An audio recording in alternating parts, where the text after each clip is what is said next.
Shri Shyam group of education पे सभी बच्चों का स्वागत है। मैं सुनील शर्मा, विज्ञान विषय का अध्यापक।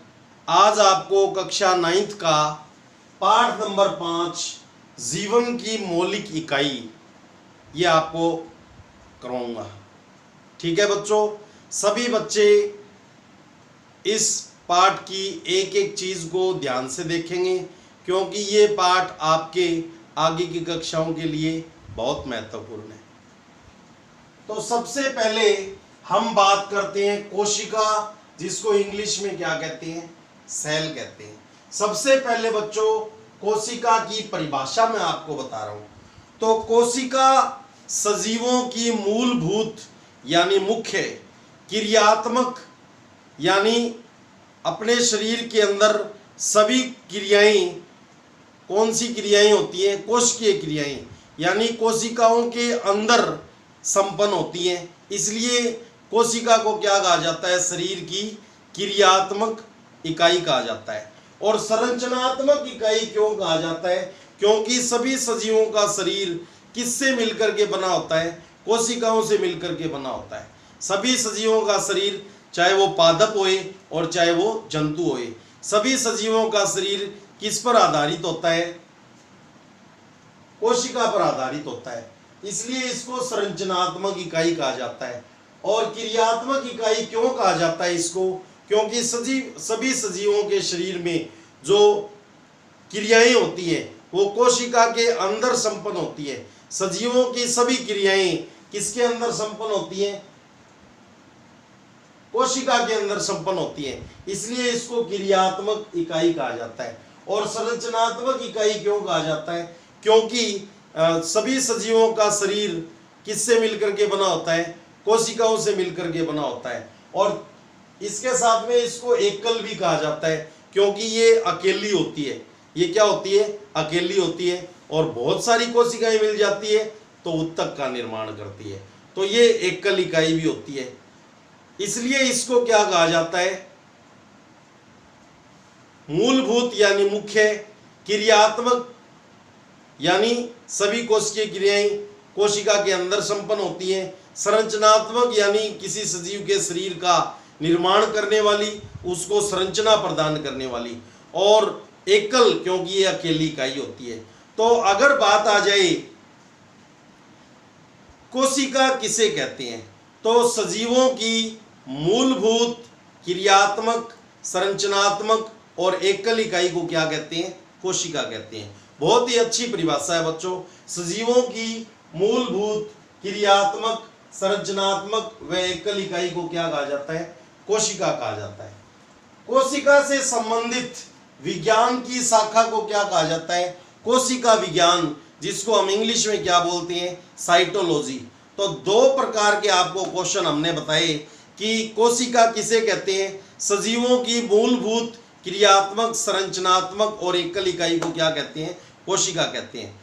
ठीक है बच्चों, तो मूलभूत यानी मुख्य, क्रियात्मक यानी सभी कोशिकीय क्रियाएं जो होती हैं, सजीवों के अंदर सभी क्रियाएं किसके अंदर संपन्न होती हैं, कोशिका के अंदर संपन्न होती हैं। इसलिए इसे सजीवों की क्रियात्मक इकाई भी कहा जाता है। और चूंकि ये सभी सजीवों को संरचना प्रदान करती है, उसके शरीर का निर्माण करती है, इसलिए इसको संरचनात्मक इकाई भी कहा जाता है। और एकल क्यों कहा जाता है, क्योंकि ये अकेली होती है, और या फिर अकेली होकर के जब बहुत सारी मिलेंगी तो ग्रुप के अंदर होंगी। ठीक है, तो इसको एकल इकाई भी कहा जाता है। तो कोशिका किसे कहते हैं, सजीवों की मूलभूत क्रियात्मक संरचनात्मक और एकल इकाई को क्या कहा जाता है, कोशिका। और कोशिका से संबंधित अध्ययन की विज्ञान की शाखा को क्या कहते हैं, कोशिका विज्ञान, या इंग्लिश में इसको क्या कहा जाता है, साइटोलॉजी। क्या कहा जाता है, साइटोलॉजी। उसके बाद हम बात करते हैं बच्चों कि कोशिका होती है, कोशिकाओं से किसका निर्माण होता है, उत्तक का यानी टिश्यू का। कोशिका को क्या बोलते हैं, सेल, और उत्तक को क्या बोलते हैं, टिश्यू। यानी समान कोशिकाओं का ऐसा समूह है जो विशिष्ट कार्य को करने में सक्षम होता है, वो क्या कहलाता है, उत्तक कहलाता है, यानी टिश्यू कहलाता है। और अनेक उत्तक मिलकर के किसका निर्माण करते हैं, अंग का निर्माण करते हैं। किसका निर्माण करते हैं, अंग का निर्माण करते हैं। और अनेक अंग मिलकर के किसका निर्माण करते हैं, अंग तंत्र का निर्माण करते हैं। अंग को ऑर्गन कहा जाता है और अंग तंत्र को क्या कहा जाता है, ऑर्गन सिस्टम। किसका, ऑर्गन सिस्टम का निर्माण करेंगे कौन, ऑर्गन यानी अंग मिलकर के। और अनेक प्रकार के अंग तंत्र मिलकर के किसका निर्माण करते हैं, शरीर का निर्माण करते हैं। अनेक प्रकार के अंग मिलकर के शरीर का निर्माण करते हैं। तो कोशिका जो उत्तक है, अस्थि उत्तक है, पेशी उत्तक है, संयोजी उत्तक है, ये उत्तकों के प्रकार हो गए। जैसे रक्त एक तरल संयोजी उत्तक है बच्चों। और अंग जैसे अमाशय है या कर्त है, ठीक है, ये क्या हो गए, अंग हो गए बच्चों। उसके बाद में अंग तंत्र जैसे पाचन तंत्र है जो भोजन का पाचन करता है, श्वसन से संबंधित तंत्र यानी गैसों का आदान प्रदान करने से संबंधित तंत्र अंग तंत्र हो गया।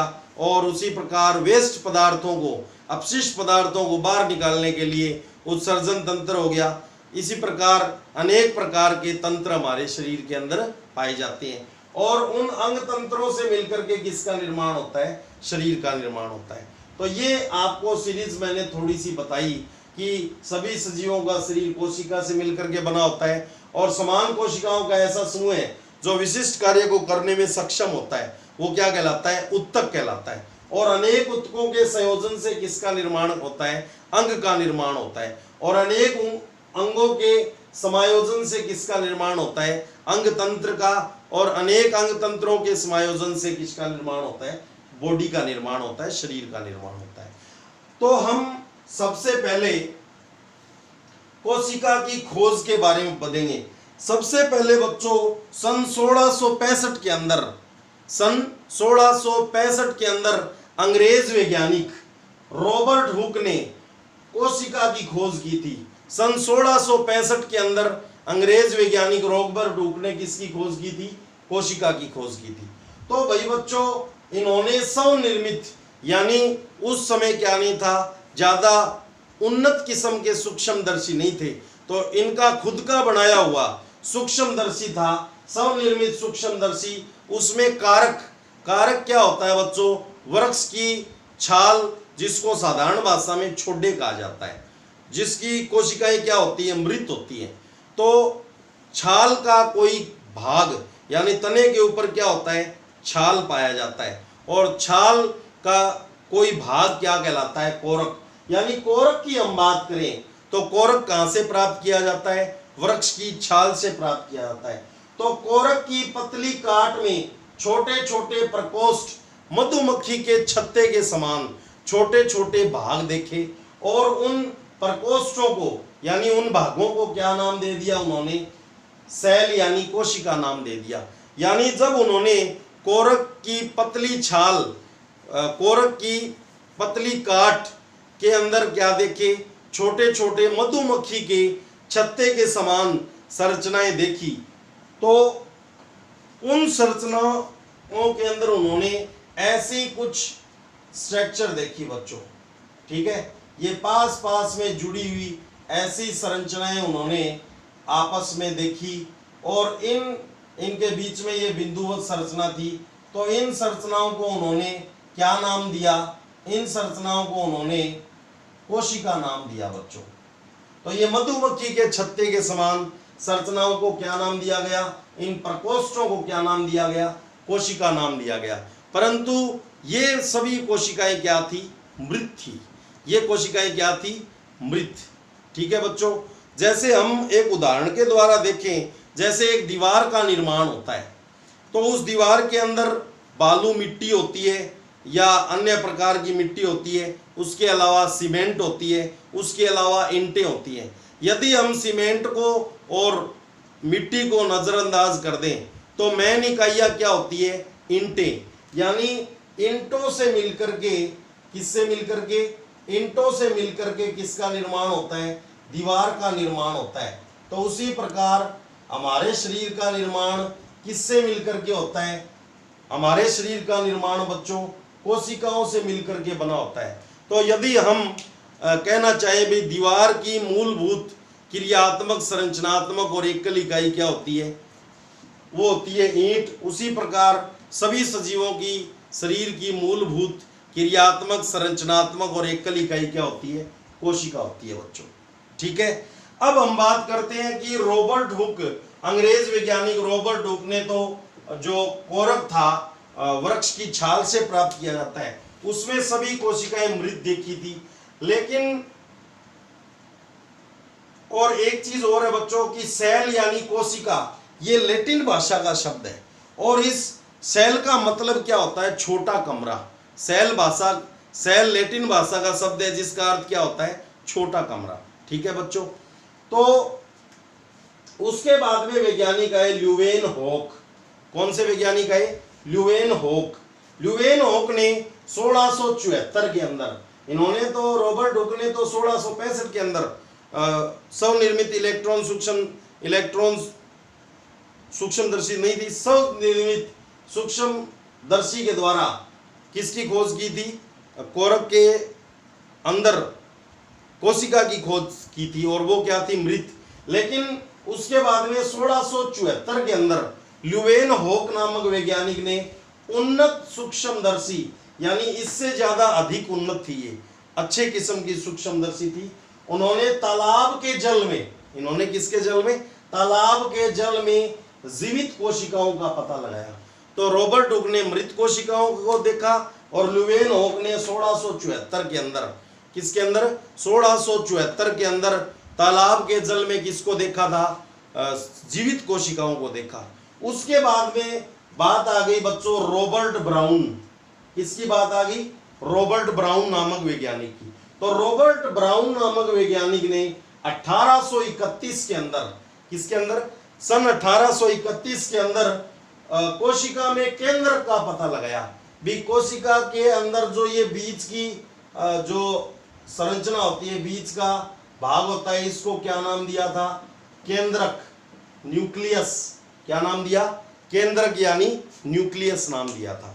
ठीक है बच्चों, तो केंद्रक की खोज किसने की, रॉबर्ट ब्राउन ने। और कोशिका की खोज किसने की थी, रॉबर्ट हुक ने। और उन्होंने मृत कोशिकाओं को देखा। ल्यूवेन होक ने 1674 के अंदर सबसे पहले तालाब के जल में किसको देखा था, जीवित कोशिकाओं को देखा था। उसके बाद में बात आ जाती है बच्चों जे.ई. पुरोंकस ने 1839 में स्थित जैविक पदार्थ को जीवद्रव्य नाम दिया। यानी जीवद्रव्य की हम बात करें बच्चों तो ये होती है बच्चों कोशिका झिल्ली। कौन सी झिल्ली होती है, यदि हम बात करें किसी एक पर्टिकुलर कोशिका की, तो कोशिका का जो बाहरी आवरण होता है, जो बाहरी वातावरण से उस कोशिका को अलग करता है, वो बाहरी आवरण क्या कहलाता है, कोशिका काय या कोशिका झिल्ली, या इसको सेल मेम्ब्रेन बोलते हैं। क्या बोलते हैं इसको, सेल मेम्ब्रेन बोलते हैं। और ये जो केंद्रक होता है, कोशिका के अंदर जो बीज का गोलाकार भाग हो गया, वो केंद्रक, जिसकी खोज रॉबर्ट ब्राउन ने की थी। तो जीवद्रव्य के बारे में बात करें बच्चों, जीवद्रव्य की हम बात करें तो जीवद्रव्य क्या होता है, कोशिका के अंदर जो द्रव्य पदार्थ भरा होता है। देखिए बच्चों, एक तो द्रव होता है और एक क्या होता है, द्रव्य। द्रव में और द्रव्य में क्या अंतर होता है, मैं आपको बता दूं। द्रव्य पदार्थ का ही दूसरा नाम है और द्रव्य की यानी पदार्थ की 3 अवस्थाएं होती हैं, ठोस, द्रव और गैस। मुख्य कितनी अवस्थाएं होती हैं, 3, ठोस, द्रव और गैस। तो द्रव्य और द्रव में बच्चों अंतर होता है। द्रव्य और द्रव में क्या अंतर होता है, द्रव्य तो बच्चों पदार्थ का ही दूसरा नाम है। द्रव्य तो पदार्थ का ही क्या है, दूसरा नाम है। और द्रव्य की एक अवस्था कौन सी होती है, द्रव होती है बच्चों। तो जीव द्रव्य किसे कहते हैं, यानी कोशिका के अंदर जो भी पदार्थ भरा जाता है उसको क्या कहा जाता है, जीव द्रव्य। तो बच्चों जीव द्रव्य को 2 भागों में बांटा गया है, एक तो कोशिका द्रव्य और एक केंद्रक द्रव्य। जो कोशिका के अंदर, कोशिका झिल्ली और केंद्रक के बीच में जो यहाँ पे द्रव्य भरा होता है, इसको तो कहा जाता है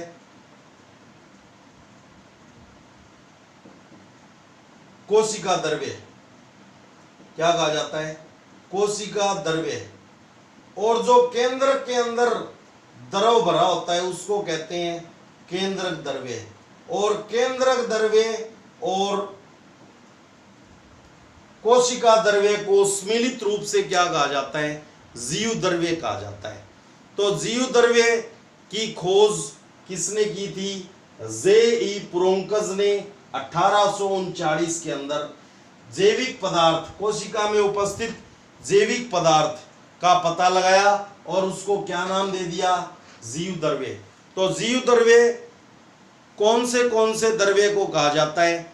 मुख्य रूप से कोशिका द्रव्य और केंद्रक द्रव्य को सम्मिलित रूप से क्या कहा जाता है?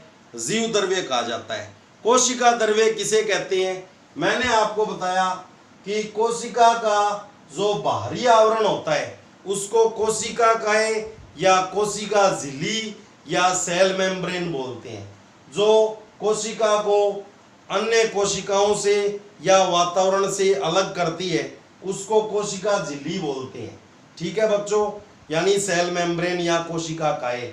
और कोशिका काय के अंदर यानी कोशिका झिल्ली के अंदर जो द्रव्य पाया जाता है उस जैविक द्रव्य को क्या नाम दिया गया? जीव द्रव्य नाम दिया। तो वो जीव द्रव्य किसने दिया था? जे.ई. पुरोंकस नामक वैज्ञानिक ने। उसके बाद में बच्चों बात आ गई कोशिका सिद्धांत की। तो कोशिका सिद्धांत सन 1838 से 1839 के बीच में दो वैज्ञानिक आए थे। एक तो थियोडोर स्वान जो कि जंतु वैज्ञानिक थे और एक पादप वैज्ञानिक मैथियास स्लीडन या मैथियास स्लाइडन भी बोलते हैं। मैथियास स्लीडन या स्लीडन को स्लाइडन भी बोलते हैं। तो जंतु वैज्ञानिक थियोडोर स्वान और मैथियास स्लीडन जो कि पादप वैज्ञानिक थे, उन दोनों ने मिलकर के कौन से सिद्धांत का प्रतिपादन किया? कोशिका सिद्धांत का, सेल थ्योरी जिसको बोलते हैं।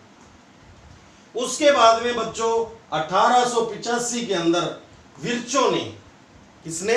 विर्चो ने कोशिका सिद्धांत को आगे बढ़ाया और ये बताया कि सभी जो कोशिकाएं होती हैं वो अपने से पूर्व कोशिकाओं से निर्मित होती हैं। यानी एक छोटा बच्चा होता है, उस छोटे बच्चे के अंदर कोशिकाएं होती हैं और जैसे जैसे वो बड़ा होता जाता है तो उसके अंदर कोशिका का विभाजन होता है और जो पुरानी कोशिकाएं होती हैं उनसे ही किसका निर्माण होता है? नई कोशिकाओं का निर्माण होता है। तो ऐसी बात 1885 के अंदर वैज्ञानिक विर्चो ने बताई थी और विर्चो ने कोशिका सिद्धांत को क्या किया? आगे बढ़ाया। 1940 में हो गई थी बच्चों सूक्ष्मदर्शी की खोज। और कौन से सूक्ष्मदर्शी की? इलेक्ट्रॉन सूक्ष्मदर्शी की। यानी ये सबसे ज्यादा विकसित सूक्ष्मदर्शी है। ये इलेक्ट्रॉन जैसे छोटे कण को यानी पार्टिकल्स को क्या कर लेती है?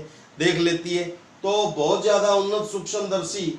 इसकी खोज के बाद कोशिका की जटिल संरचना यानी बहुत ही ज्यादा हार्ड संरचना को और उसके अंदर पाए जाने वाले अंगों को समझना क्या हो गया? सरल हो गया। और कोशिका के अंदर कोशिका द्रव्य में जो अंग पाए जाते हैं उनको क्या कहा जाता है? कोशिकांग।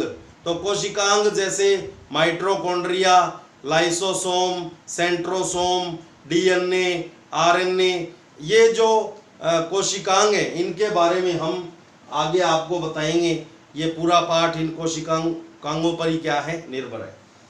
तो अब हम आपको नॉलेज के लिए बता दें कि मानव शरीर की सबसे लंबी जो कोशिका है वो होती है बच्चों तंत्रिका कोशिका। उसकी अधिकतम लंबाई कितनी हो सकती है? 1 मीटर की हो सकती है। और वैसे जो कोशिका की लंबाई होती है वो बहुत ही सूक्ष्म होती है और ये केवल सूक्ष्मदर्शी से ही देखी जाती है। लेकिन सबसे लंबी कोशिका कौन सी होती है? न्यूरॉन, यानी जिसको क्या बोलते हैं?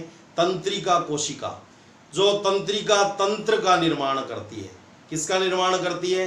तो तंत्रिका तंत्र की मूलभूत क्रियात्मक, संरचनात्मक और एकल इकाई को क्या कहा जाता है? तंत्रिका कोशिका कहा जाता है। जिसको इंग्लिश में क्या बोलते हैं, न्यूरॉन, तो वो हमारे शरीर की सबसे लंबी कोशिका है बच्चों। और सबसे बड़ी कोशिका की बात करें तो शुतुरमुर्ग का अंडा सबसे बड़ी कोशिका होती है बच्चों, और जिसका व्यास 100 सेमी से 150 सेमी का होता है। जिसका व्यास कितना होता है, 100 सेमी से 150 सेमी का। कोशिका के आधार पर सजीवों को कितने भागों में बांटा गया है, 2 भागों में। एक तो एक कोशिकीय जीव और दूसरे कौन से, बहुकोशिकीय जीव। एक कोशिकीय जीव वे होते हैं जिनका शरीर केवल एक कोशिका के द्वारा मिलकर बना होता है, यानी जिनका शरीर एक कोशिका का ही बना होता है।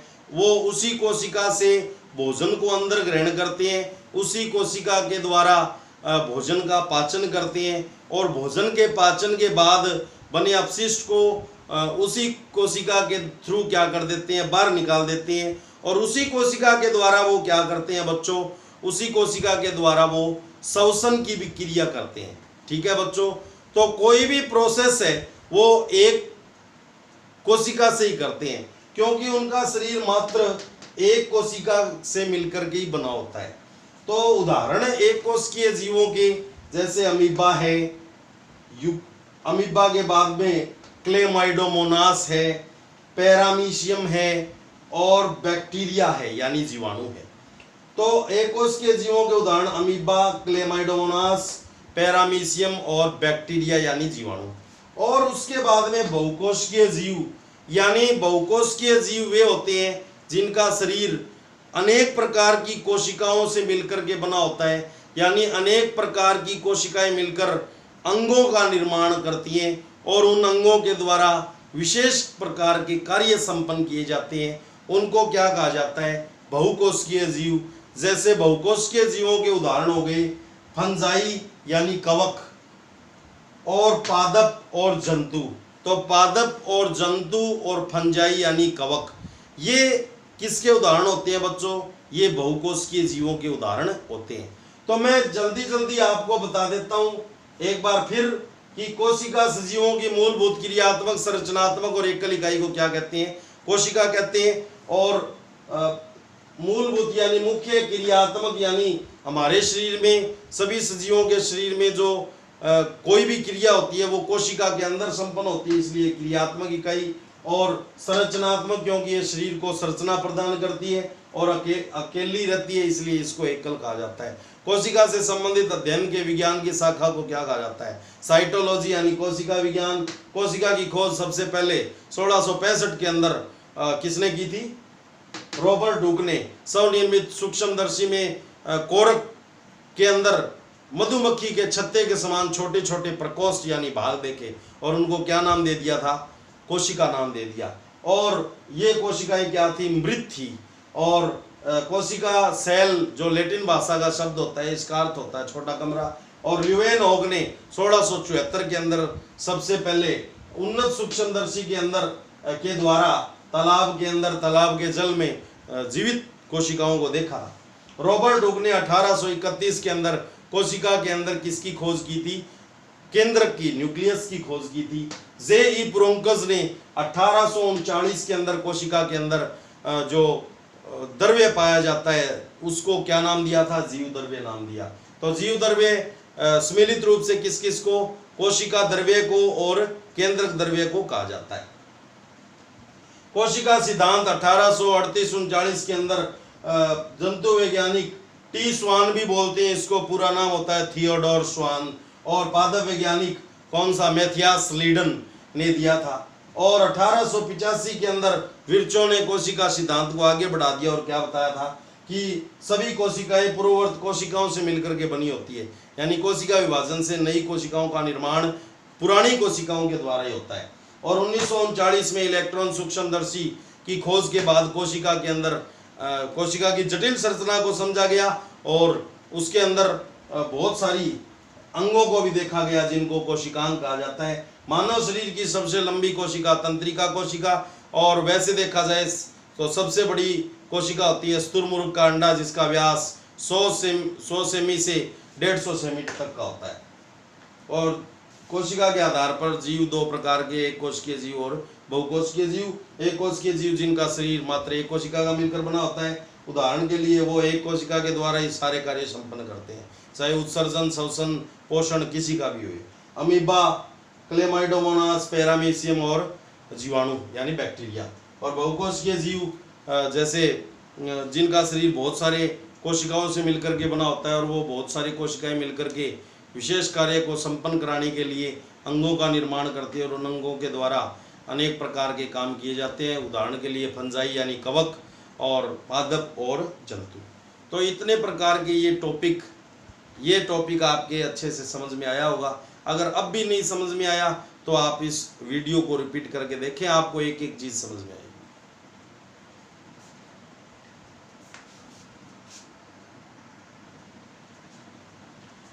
तो देखो, कोशिका सिद्धांत ये आपको बताया था सन 1838 से 1839 जंतु वैज्ञानिक थियोडोर स्वान, या इसको टी स्वान भी बोलते हैं, थियोडोर स्वान पूरा नाम होता है, वह पादप वैज्ञानिक मैथियास लीडन ने दिया था।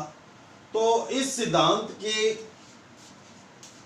अनुसार कोई भी सजीव है वो या तो एक कोशिका से मिलकर बना होता है और या अनेक कोशिका से मिलकर बना होता है। हमने आपको पहले बता दिया, एक कोशिका से मिलकर के बना होगा तो एक कोशिकीय जीव होगा और अनेक कोशिका से मिलकर बना हो तो बहुकोशिकीय।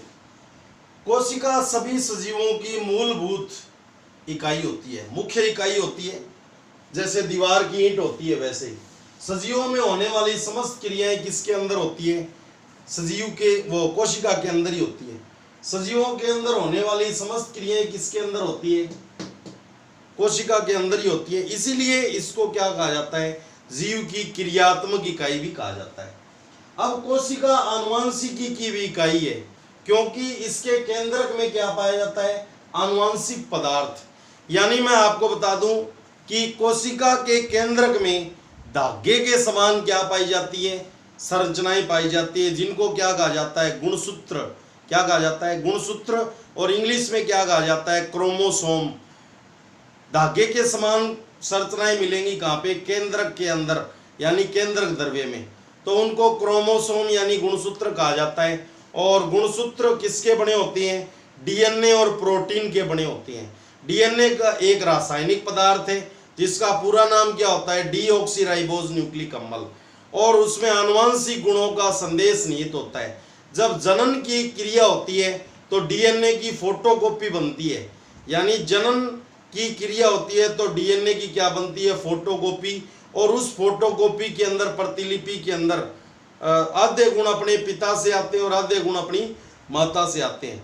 यानी जो जनन के दौरान डीएनए की फोटोकॉपी बनती है उसको संतति डीएनए कहा जाता है। संतति डीएनए। और डीएनए एक रासायनिक पदार्थ है, उसमें आनुवंशिक गुणों का संदेश निहित होता है। तो क्रोमोसोम यानी गुणसूत्र जो केंद्र के अंदर पाई जाती है, धागेनुमा संरचना होती है, वो किसके बने होते हैं? डीएनए और प्रोटीन के बने होते हैं। और डीएनए एक रासायनिक पदार्थ है जिसमें आनुवंशिक गुणों का संदेश निहित होता है। और जनन के दौरान मूल घटना क्या घटित होती है? संतति डीएनए का निर्माण होता है, जिसके अंदर मतलब संतति डीएनए में आधे गुण अपने पिता से और आधे गुण अपनी माता से आते हैं। तो इसीलिए ये कहा गया है कि कोशिका आनुवंशिकी की इकाई है, क्योंकि केंद्रक में क्या पाया जाता है? आनुवंशिक पदार्थ। और उसको हम क्या कहते हैं? डीएनए, डीऑक्सीराइबोज न्यूक्लिक अम्ल। ठीक है। तो नई कोशिकाओं से ही पुरानी कोशिकाओं से ही किसका निर्माण होता है? नई कोशिका का निर्माण होता है। ठीक है। तो अब आ गया कोशिका सिद्धांत का खंडन। विषाणुओं में कोशिका रचना ही नहीं होती। विषाणु यानी वायरस देखो, सजीवों का शरीर डीएनए पे डिपेंड होता है और वायरस का सजीव है। वायरस क्या नहीं है? सजीवों की संज्ञा नहीं दी गई, क्योंकि इसमें क्या नहीं पाया जाता? डीएनए नहीं पाया जाता, बल्कि आरएनए पाया जाता है। जो कोरोना वायरस है अभी जो चल रहा है महामारी के रूप में, वो हवा के माध्यम से भी फैल सकते हैं या भोजन के माध्यम से भी फैल सकते हैं। उनका शरीर आरएनए पर, राइबोज न्यूक्लिक अम्ल पर डिपेंड करता है। इसलिए जब हम कोरोना की जांच करवाते हैं तो डीएनए अनुपस्थित होने के कारण आरएनए उसमें उपस्थित होता है। तो पहले आरएनए को डीएनए में चेंज किया जाता है और फिर उसका पिक्चर लिया जाता है, यानी उसका टेस्ट किया जाता है भी ये कोरोना वायरस है या नहीं। इसलिए जब हम कोरोना की जांच करवाते हैं तो उसमें क्या लगता है, टाइम लगता है, क्योंकि पहले आरएनए को डीएनए में क्या किया जाता है, कन्वर्ट किया जाता है। ठीक है, तो विषाणुओं में कोशिकीय रचना ही नहीं होती, क्योंकि इनमें क्या नहीं पाया जाता, डीएनए नहीं पाया जाता। अब सभी जीव कोशिकीय नहीं होते, जैसे विषाणु क्या नहीं होते, कोशिकाओं से मिलकर इनका शरीर नहीं बना होता। और नीले हरे शैवाल में केंद्रकीय पदार्थ के चारों ओर केंद्रकीय झिल्ली का अभाव होता है। भाई हम कोशिका सिद्धांत में क्या पढ़ा था, मतलब कोशिका सिद्धांत का अब खंडन हो रहा है। भी विषाणुओं में क्या नहीं होती, कोशिकीय रचना ही नहीं होती। ठीक है, कोई अगर व्यक्ति सिद्धांत दे देता है तो उसका क्या होता है, अन्य वैज्ञानिक खंडन भी कर देते हैं। देखो, निकालने वाले तो ताजमहल में भी क्या निकाल देते हैं, कमियां निकाल देते हैं, और वैज्ञानिकों का काम ही क्या है, कमियां निकालना। ठीक है, इसलिए साइंस दिन प्रतिदिन आगे प्रगति कर रहा है, क्योंकि अगर प्रतिपक्ष नहीं होगा तो उस शाखा का क्या नहीं हो सकता, उस चीज का विकास नहीं हो सकता। तो कोशिका सिद्धांत का खंडन, विषाणुओं में कोशिकीय रचना नहीं होती, सभी जीव कोशिकीय नहीं होते, जैसे विषाणु और नीले हरे शैवाल। तो केंद्रकीय पदार्थ के जैसे विषाणु और नीले हरे शैवाल में क्या नहीं पाया जाता, विषाणु तो कोशिकीय नहीं होते, और नीले हरे शैवाल में केंद्रकीय पदार्थ के चारों ओर जो केंद्रकीय झिल्ली होती है, जो केंद्र का बाहरी आवरण होता है वो केंद्रकीय झिल्ली होती है, और कोशिका का बाहरी आवरण होता है वो कोशिका झिल्ली होती है। तो नीले हरे शैवाल की बात करें तो उसमें क्या नहीं पाया जाता, केंद्रकीय झिल्ली नहीं पाई जाती, और केंद्र के अंदर जो पाया जाने वाला केंद्रकीय द्रव है वो किसमें घुला रहता है, वो घुला रहता है बच्चों कोशिका द्रव्य के अंदर। किसके अंदर, कोशिका द्रव्य के अंदर। तो नीले हरे शैवाल की हम बात करें तो केंद्रकीय पदार्थ के चारों ओर केंद्रकीय झिल्ली का अभाव होने के कारण जो केंद्र के अंदर द्रव्य है यानी पदार्थ है वो किसमें, कोशिका द्रव्य में फैला रहता है, विसरित रहता है, एटोमेटिक। विसरण का मतलब एटोमेटिक मिलना। ठीक है, तो कुछ जीवों में विभिन्न प्रकार की कोशिकाएं हो सकती है, जैसे और अलग अलग कोशिकाएं अलग अलग काम करेंगी। ठीक है, तो कौन कौन सी, जैसे चीकनी पेशी कोशिकाएं, यानी पेशियों में कौन सी कोशिकाएं मिलेंगी, चीकनी पेशी कोशिकाएं। रुधिर कोशिकाएं, आपको पता है रुधिर के अंदर 3 प्रकार की कोशिकाएं पाई जाती है कणों के रूप में, कणीय अवस्था में, जिनको कणिकाणु यानी कार्पल्स भी कहा जाता है। आरबीसी रेड ब्लड कार्पल्स या रेड ब्लड सेल, जिसको लाल रुधिर कोशिकाएं बोलते हैं। दूसरे प्रकार की कौन सी, डब्ल्यूबीसी, जिसको श्वेत रुधिर कोशिकाएं या श्वेत रुधिर कणिकाणु बोलते हैं। और तीसरी प्लेटलेट्स यानी पट्टिकाणु या बिंबाणु, पट्टिकाणु या बिंबाणु, जिनके वैज्ञानिक नाम क्रम से इरिथ्रोसाइट, थ्रोम्बोसाइट, आरबीसी का इरिथ्रोसाइट वैज्ञानिक नाम होता है, डब्ल्यूबीसी का ल्यूकोसाइट होता है, और प्लेटलेट्स का क्या होता है, थ्रोम्बोसाइट होता है। तो इनके बारे में डिटेल आगे कक्षा 10 के अंदर हम आपको पढ़ाएंगे। तो रुधिर के अंदर 3 प्रकार की कोशिकाएं, आरबीसी, डब्ल्यूबीसी एंड प्लेटलेट्स। लाल रुधिर कोशिकाएं, श्वेत रुधिर कोशिकाएं और प्लेटलेट्स यानी पट्टिकाणु या बिंबाणु। उसके बाद में ये अंडाणु है बच्चों, इसको मादा जनन कोशिका भी बोलते हैं। अंडाणु को क्या कहा जा सकता है, मादा जनन कोशिका। मादा जनन कोशिका किसको बोलते हैं, अंडाणु को, या इसको मादा युग्मक भी बोलते हैं, मादा युग्मक। ठीक है, और शुक्राणु को क्या बोलते हैं, नर जनन कोशिका, नर जनन कोशिका, या इसको नर युग्मक भी बोलते हैं। तो नर युग्मक या नर जनन कोशिका कौन होता है, शुक्राणु होता है। ठीक है, और जिसकी गति कौन सी होती है, पूछनुमा होती है, और पूछनुमा गति के कारण, पूछनुमा आकृति के कारण इनकी गति संभव हो पाती है। और अंडाणु की गति को, अंडाणु की आकृति कौन सी होती है, गोलाकार होती है। ठीक है बच्चों, उसके बाद में ये वसा कोशिका है, ये अस्थियों के अंदर पाई जाने वाली अस्थि कोशिका, और तंत्रिका कोशिका जो तंत्रिका, तंत्र का निर्माण करती है, और इसको इंग्लिश में क्या कहा जाता है, न्यूरॉन। तंत्रिका तंत्र की मूलभूत क्रियात्मक, संरचनात्मक और एकल इकाई को क्या कहा जाता है, न्यूरॉन। यहाँ पे ये द्रुमाकृतिक सिरा है, तो यहाँ पे द्रुमिकाएं मिलती है, द्रुमाक्ष, इसको क्या बोलते हैं, डेंड्रोन या डेंड्राइट, और हिंदी के अंदर इसको द्रुमाक्ष बोलते हैं। ये इसका केंद्रक होता है, इसके चारों ओर अति अभिरंजित कोशिका द्रव्य पाया जाता है, जिसको निशेल ग्रेन्युल बोलते हैं। और ये जो पतली सी संरचना है, इसको क्या बोलते हैं, तंत्रिकाक्ष यानी एक्सोन। और ये जो ऊपर परत सी लगी हुई है, इसको बोलते हैं माइलिन आवरण। क्या बोलते हैं, माइलिन आवरण। और ये तंत्रिका कोशिका का अंतिम सिरा होता है। यहाँ पर बटन के समान संरचनाएं मिलती हैं, जिनको सिनेप्टिक नोब कहा जाता है या अवग्रथनी गुंडी। यहाँ पे बटन के समान क्या मिलती है, संरचनाएं मिलती है यहाँ पे, तो इसको अवग्रथनी गुंडी या सिनेप्टिक नोब। इसके बारे में भी हम आपको बाद में बताएंगे। ये शरीर की सबसे लंबी कोशिका होती है बच्चों, ठीक है।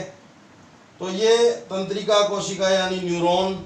और कोशिका की आकृति व आकार किस पर डिपेंड करता है, विशिष्ट कार्यों के अनुरूप होता है, यानी जो उसका कार्य होता है उसके अनुसार ही उसकी आकृति और आकार निश्चित होता है। और कुछ कोशिकाएं होती हैं वो अपना आकार बदलती भी रहती हैं, जैसे अमीबा है बच्चों।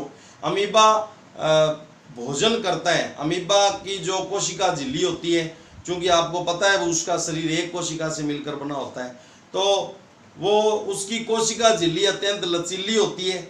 और लचीली होने के कारण वो खाद्य कणों को चारों तरफ से घेर लेता है और खाद्य धानी का निर्माण कर लेता है। खाद्य धानी में भोजन का पाचन हो जाता है। तो वो जो भोजन ग्रहण करता है वो कृत्रिम अग्रपाद के द्वारा, यानी कृत्रिम पांव बना लेता है और खाद्य कणों को चारों तरफ से घेर लेता है। और उसके द्वारा जो भोजन ग्रहण किया जाता है उस विधि को कहा जाता है एंडोसाइटिस। फिर वो अपनी कोशिका के अंदर ले जाता है। जैसे अमीबा की बात करें तो अमीबा की संरचना निश्चित नहीं होती, ऐसी सी संरचना होती है अमीबा की, ऐसी संरचना होती है अमीबा की, ठीक है। तो अमीबा खाद्य कणों को अपने चारों तरफ घेर करके और खाद्य धानी का निर्माण कर लेता है। खाद्य धानी में भोजन का पाचन हो जाता है, फिर उसको कोशिका झिल्ली के अंदर भेज देता है और खाद्य जो कणों को अंदर ग्रहण करने की प्रक्रिया एंडोसाइटिस कहलाती है। और ये कोशिका झिल्ली में जब भोजन का पाचन हो जाता है, वेस्ट चीज होती है, तो इसमें जो सूक्ष्म छिद्र होते हैं उनके द्वारा भोजन को बाहर निकाल दिया जाता है और उस प्रक्रिया को एक्सोसाइटिस कहते हैं। एक्सोसाइटिस के द्वारा अपशिष्ट पदार्थों को वो कोशिका झिल्ली में पाए जाने वाले सूक्ष्म छिद्रों की सहायता से बाहर निकालता है। और जो एंडोसाइटिस प्रक्रिया है उसके द्वारा वो भोजन को क्या करता है, अंदर ग्रहण करता है। तो अमीबा जो है वो अपनी आकृति क्या कर लेता है, परिवर्तित, क्योंकि इसकी कोशिका झिल्ली क्या होती है, अत्यंत लचीली होती है। और कुछ जीवों में कोशिका का आकार क्या होता है, निश्चित, जैसे ये तंत्रिका कोशिका, इसका आकार क्या होता है, निश्चित होता है।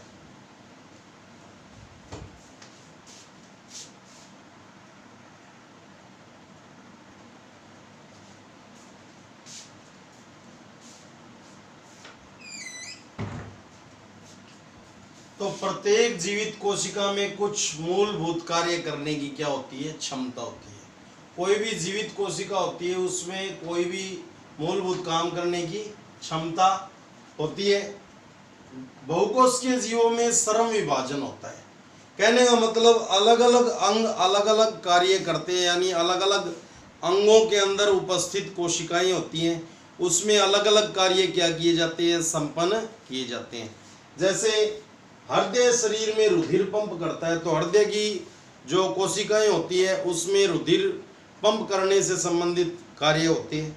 उसी प्रकार अमाशय में भोजन का पाचन होता है, तो अमाशय की जो कोशिकाएं होती हैं उसमें अमाशय के अंदर भोजन से संबंधित पाचन का कार्य होता है। यानी इसमें अलग अलग काम क्या होता है, बंटा हुआ होता है। उसके बाद में हम बात करते हैं एक कोश के जीवों में भी क्या होता है, अलग अलग कार्य किए जाते हैं। मतलब ये कार्य किसके द्वारा किए जाते हैं, ये कोशिका द्रव्य में पाए जाने वाले अंगों के द्वारा संपन्न किए जाते हैं। अलग अलग अंगों का अलग अलग कार्य होता है और उन अंगों को हम क्या कहते हैं, कोशिकांग।